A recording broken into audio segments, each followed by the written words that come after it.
Manhã.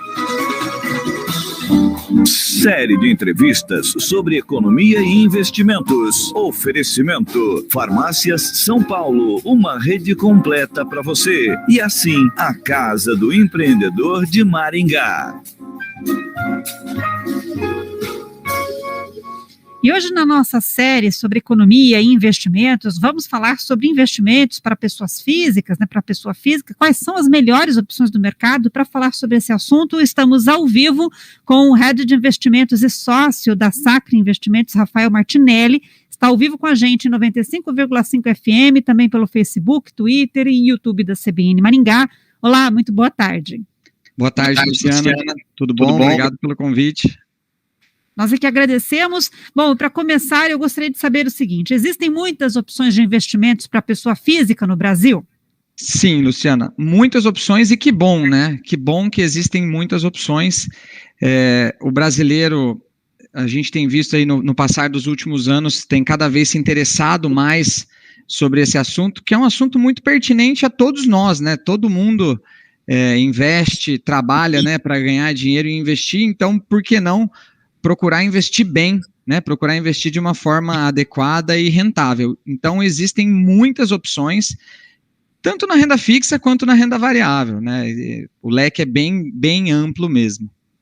Então, para começar falando da renda fixa, né? O que é melhor, comprar títulos públicos ou títulos de empresas? Luciana, você vai ouvir eu falando bastante essa palavra, né? Depende. Por que depende? Eu acho que antes de dar o primeiro passo no investimento, o investidor, pessoa física, ele precisa se conhecer o momento de vida dele e os objetivos dele. Feito isso, aí fica mais claro de responder uma pergunta como essa. Então, o que é a diferença de um título público para um título de uma empresa? Eles vão ter condições de risco diferentes. O título público, ele é mais seguro. Por quê? A chance do governo brasileiro, de uma forma geral, falir é muito pequena, né? Enquanto a chance de uma empresa falir é maior. Então, esse é um tipo de risco que a gente chama de risco de crédito. Em contrapartida, normalmente, se a gente pegar títulos públicos e de empresas de condições semelhantes, o título da empresa vai pagar um pouco mais, justamente porque ele tem um pouco mais de risco. Então, tendo ali o investidor conhecendo um pouquinho melhor esse mercado, ou tendo uma empresa como, por exemplo, a Sacre, para assessorar ele e mostrar se esse risco cabe ali dentro do perfil dele, ele vai conseguir tomar uma decisão mais assertiva. Ambos são boas opções. O título público, para uma pessoa que é muito mais conservadora, e um título de empresa privada para uma pessoa ou que está disposta a assumir um pouquinho mais de risco, ou que já conhece bem esse mercado e entende que é um risco que não vai machucar ali a carteira de investimentos daquela pessoa. Bom, a aplicação em títulos do Tesouro Nacional, na plataforma Tesouro Direto, tem sido muito difundida. Até onde é um bom negócio? Certo. Eu fico muito feliz de ouvir você falando essa primeira frase, né, que ela tem sido muito difundida, e que bom que isso está acontecendo, porque são ótimos investimentos, os investimentos de renda fixa que o Tesouro Nacional oferece. O ponto que é importante o investidor entender é que existem ali diferentes tipos de títulos. Quando a gente acessa o balcão do Tesouro Direto, a gente vai encontrar ali pelo menos umas 10 aplicações de renda fixa diferentes, com prazos de vencimento diferentes e com indexadores diferentes. Cada um desses investimentos vão ser adequados para um tipo diferente de aplicação. Por exemplo, o Tesouro Selic, que é o tipo de investimento mais comum, né? É um investimento super adequado para aplicações de curto prazo, porque ele é muito seguro, não vai ter oscilação, você já sabe muito, já consegue prever muito bem quanto que você vai resgatar ali na frente ou no momento do vencimento. Agora, se eu comprar um título, por exemplo, o título do Tesouro IPCA para vencimento em 2050, olha que prazo extenso, né? Estou falando de um prazo, de quase 30 anos. Então, não é um investimento adequado se eu preciso desse dinheiro daqui a 1 ano, daqui a 2 anos. Ele vai ser adequado, por exemplo, se for um investimento para uma aposentadoria ou talvez para pagar a faculdade do meu filho. Então, é importante casar essas condições com as condições do meu objetivo financeiro, né? Se é um investimento de curto prazo, eu compro um título do Tesouro de curto prazo. Se é um investimento para longo prazo, eu vou buscar um título de longo prazo que vai me pagar um pouco melhor. Então, Luciana, uma coisa que eu vejo muito comum um investidor fazendo, ele olha a plataforma do Tesouro e pega o que tem a melhor taxa. Não está nem aí para o vencimento. Aí quando vai resgatar, toma um susto. Isso é um erro muito comum que o investidor tem que ter muita atenção nisso. Tá certo. Bom, mudando então de títulos, vamos falar então sobre debêntures, né? Qual que é a vantagem de se investir em debêntures que não tem a cobertura do fundo garantidor de crédito, né? Correto. É muito importante isso que você trouxe, né? O fundo garantidor de crédito, quando a gente fala de renda fixa, Luciana, para categorizar, a gente tem 3 tipos de renda fixa. Tesouro, que é um investimento de renda fixa, né? São títulos emitidos pelo governo, que não tem fundo garantidor de crédito também. Mas por quê? Porque, em tese, não precisa, né? O nosso governo, ele pode, tá faltando dinheiro, ele consegue literalmente imprimir dinheiro lá na Casa da Moeda. Então, ele não, a chance, como eu falei já anteriormente, a chance do governo falir é muito pequena. O título bancário, um CDB, uma LCI, uma LCA, elas têm essa garantia, o FGC, Fundo Garantidor de Crédito. Ou seja, se o banco falir e não me devolver meu dinheiro, eu tenho uma garantia ali sobre algumas condições de valores, né? Mas eu tenho uma garantia real. Então, mesmo se o banco falir, eu estou protegido com essa garantia. Nas debêntures, ou até nos CRIs e nos CRAs, que são 3 tipos de títulos que a gente chama de crédito privado, eles têm esse ponto dela não oferecer essa garantia, ou seja, não tem a impressora de dinheiro lá que o governo tem, e também não tem o FGC. Então, o risco de crédito é algo que tem que ser muito bem avaliado, porque se essa empresa falir, eu tenho a chance de realmente não receber meu dinheiro de volta. Então, esse é um risco adicional para o meu investimento.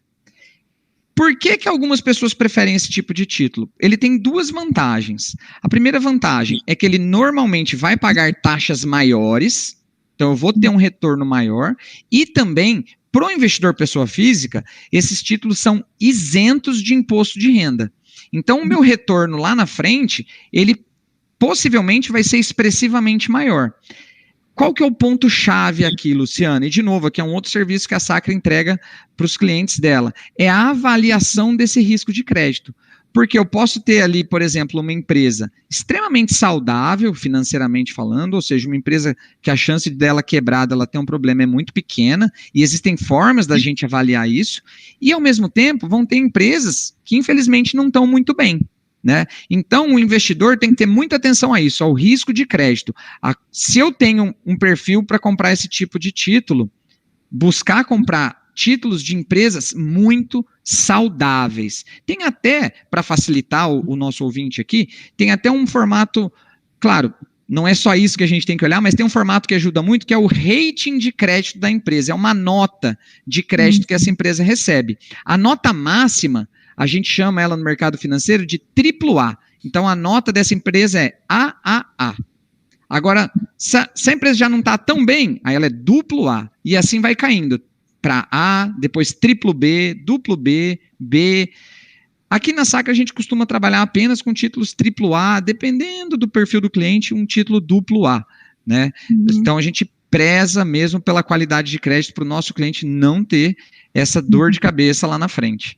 Mas é um tipo de título legal, tá? Vai pagar bem, tem vantagens, mas tem que ter atenção aos riscos. Mas aí, em vez de comprar um título de uma empresa, não seria melhor comprar a ação de uma empresa? E daí já emendo com a pergunta sobre renda variável, como é que está o cenário, né, para renda variável? Olha que legal, às vezes até os dois, né? Então, por exemplo, hoje que a gente está num cenário da taxa de juros elevada, né, a taxa Selic está aí num cenário de 2 dígitos, e eu estou olhando para uma empresa que às vezes não está crescendo tanto, não tem um potencial de crescer tanto, pode ser que eu consiga ter uma rentabilidade maior comprando um título de renda fixa do que de renda variável dessa empresa. Agora, num cenário onde o juros está mais baixo, às vezes a renda variável dela vai ser mais interessante. Então, isso é muito importante a gente olhar caso a caso. Vão ter cenários que sim, o que você sugeriu é mais interessante, ficar na renda fixa dessa empresa mesmo. Mas vão ter cenários que não. Então, trazendo para o cenário de renda variável hoje, né? Então, a alta da taxa Selic, ela vai bater diretamente no cenário de renda variável. Por quê? Quando a gente olha para a renda fixa, por exemplo, o Tesouro Selic, é um ativo que a gente chama de ativo livre de risco. né? Ele não é um ativo que não oscila praticamente nada e que eu tenho bastante certeza no meu retorno ali que eu vou ter. É um ativo que está pagando hoje quase 12% ao ano, né? E aí eu olho para a renda variável, dá para ter retornos maiores? Dá, se eu escolher bem ali, empresas que estão crescendo, mas existem pessoas que estão satisfeitas com o 12% ao ano. Então, por que ir para a renda variável? Fica na renda fixa. Existem investidores que estão buscando 15, 18, 20, aí a renda variável é mais interessante. Então, é muito importante o investidor ter isso em mente. Hoje a gente tem uma taxa livre de risco, que é o Tesouro Selic, próximo de 12% ao ano. Se eu já estou satisfeito com 12%, fica na renda fixa, né? Não precisa ir para a renda variável. Mas a renda variável, sim, tem ótimas oportunidades, só que aí um horizonte de investimento mais longo, né? A gente não pode ser curto prazista, né? Querer ganhar muito dinheiro muito rápido. Isso, na verdade, é algo muito perigoso, principalmente para quem está iniciando nesse mercado agora. Tá certo. E que outros produtos financeiros você pode citar como exemplo para a gente? Olha, tem bastante coisa. Eu vou citar alguns que a gente gosta mais, porque eu falei muito do investidor conservador, né, e do investidor de renda variável. E no meio do caminho, o que tem ali, né, para quem quer um pouquinho de cada? Então, existem os fundos de investimento multimercado, é um leque de produtos. Olha, hoje a gente na plataforma do BTG tem centenas de opções de excelentes fundos multimercados. São investimentos que vão oscilar um pouquinho, mas que não vão oscilar tanto igual o Bolsa, que você vai ter um retorno melhor do que o retorno do Tesouro Selic num prazo adequado ali, de 24 meses, dependendo do fundo, 36 meses é um prazo bom.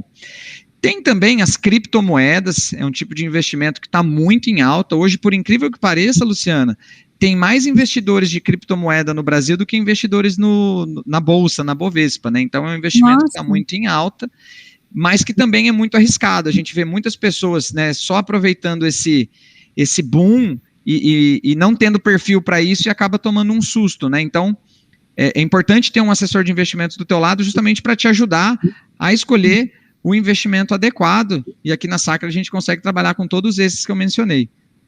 Tá certo. Muito obrigada, hein, pela entrevista. Uma ótima tarde. Uma boa tarde para você, Luciana. Boa tarde aos ouvintes. Nós conversamos com o Rafael Martinelli, que é head de investimentos e sócio da Sacra Investimentos, e nos falou sobre investimentos em pessoa física, quais as melhores opções do mercado na nossa série de entrevistas Economia e Investimentos. Agora 4h31.